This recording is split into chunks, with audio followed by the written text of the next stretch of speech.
Greetings, I'm the Trenchcoat Kobold, and today we're going to talk about flight and TTRPGs. So, you're a DM who just announced a game you're going to be running. You're going to play in this great homebrew campaign with all these cool ideas, and there's going to be this great plot, you're going to work everyone's backstory in, and it's going to be amazing. And then you have a player come to you saying, I'm going to be an Aarakocra, is that fine? And then you, the DM, go, oh shit, it's an Aarakocra. You can only play that if you remove the flight speed, because that's game-breaking and terrible. And the player goes, but I wanted to play a bird. You go, no flight speed. It's game-breaking and terrible. And then the player is unhappy, and then they do whatever. This seems to be pretty common across DMs that I've seen, at least just in the conversation between, like on TTRPG Twitter and in the YouTube DM verse. The thing is, this isn't an issue. This is a non-issue. So what I mean by that is flight in TTRPGs is actually not a problem, in most games at least. So if you're playing like a really nitty-gritty sword and sorcery, I mean that's one thing, but at least in D&D,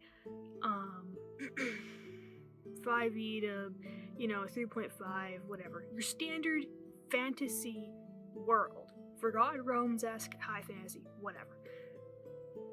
Eberron probably, even Ravenloft, whatever, doesn't matter. Your fantasy world, it's really not a big deal if you have a flight speed. And the reason why I say this is because in a fantasy world where magical flying creatures are a normal thing, the world itself would already correct for that. Like, I'll give you an example. So, usually the things DMs quote are, they can fly over walls, or they could skip encounters by just flying over them.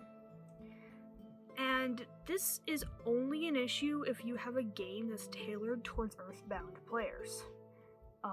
In a world where you have a bunch of flying creatures, like a city wall, staffed by guards usually, you would not just have normal guards, you would definitely have archers, you would have flying guards in their own right. Let's not forget, flying PCs almost always means you can have flying NPCs, and it would actually make sense to see them.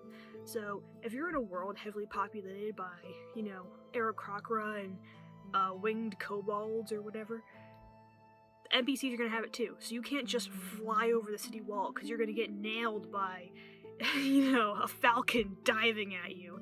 I could also see in, like, richer cities having, like, a magic shield, essentially. Like, just think of, like, a big, giant bug zapper, that keeps people from just casually dive bombing your city. Because that would be an actual problem they need to do. Because, in a land where not everyone is earthbound, they would make allowances for the fact not everyone is earthbound. The other thing is monster encounters. So you go, well, they'll just fly right over my goblins. The thing is, you can, in a world where lots of things are flying, you would not only have more flying monsters, you would have more tactics to deal with them. So, for example, goblins? Okay, now they have nets that shoot out of, like, net cannons. That would make sense. In a world where, like, half the people they ran into were flying, it would totally make sense for them to start throwing nets, or have net cannons, some kind of sticky bomb that sticks to your feathers and stuff that makes you, like, weighs down your wings so it makes it a real bitch to fly, or at least increases your maneuverability. In Pathfinder, at least, the way it works is you have maneuverability between, like, don't quote me on this, it's like average, then you have poor, then you have, I don't know what the official term is, shitty, then you have, like, above that, good and best, essentially. So but like, by throwing something super sticky at them, or super heavy, you could just drop that, like a rock, and it makes you take more penalties to maneuverability. So, like, this can be dealt with. In addition to using tactics by earthbound creatures to deal with flying creatures, you could also have, like, more flying creatures. Give your kobolds wings. Kobolds and goblins are usually used at the same level. Hand the kobolds wings. Make your goblins like alchemist tinkerers and give them mechanical wings or little blimpy things. That can actually be really adorable as well as terrible and horrible to try to fight. Throw more winged creatures. I mean, they give you stat blocks for like dire bats and stuff. You might as well use them. If you have a creature that you want to suddenly take flight, just add wings on. Like, just literally just add a flight speed. It's like a chimera. If they don't already have wings, I don't think they have wings in Raw, but just put bat wings up. Put like dragon wings on them. Done. For creatures that you don't want to use something like a net, but you also don't want to use wings, just like you can really give them a ranged attack that doesn't necessarily immobilize the flying creature. Like, yeah, just like more archers, longer like spit attacks maybe. In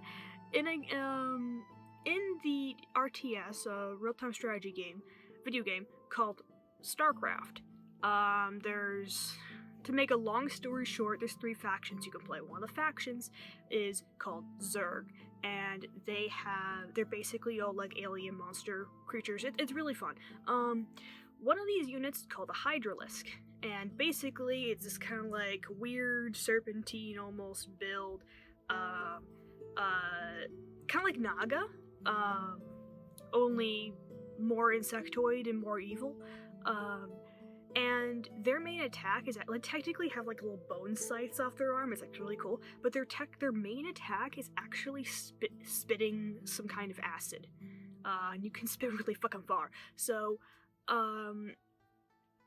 honestly, just like use that kind of tactics. If you like, this is not to say that you have to always tailor your world to make allowances for flying characters, but it's more that everyone makes such a big deal about flying characters being such a problem, and I just feel like that's just a symptom of how close-minded we are. Like, we have to just kind of get in this, sense of normality.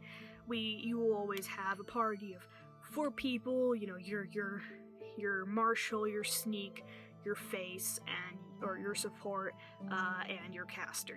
That's what everything's balanced for. They're all gonna be earthbound. They'll, truck along, get their +1 weapon, go murder hobo, etc., etc. Like, we have all these built-in assumptions and stuff, but I feel like it just is really valuable to occasionally step out of the normal and look at how the game would actually function in the world you have.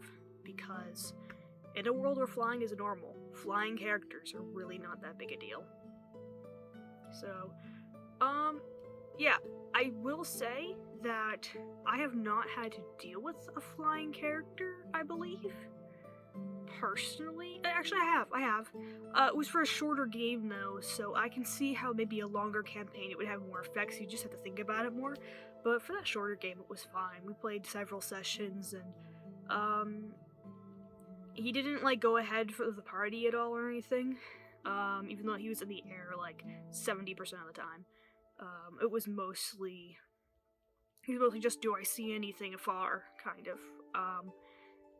So, I mean, it probably partially depends upon your personal experience, but I think it's a nice thing to include in your world building, or you're thinking about how you're gonna DM this, and maybe next time someone asks if they can go flying, maybe give it a little more thought.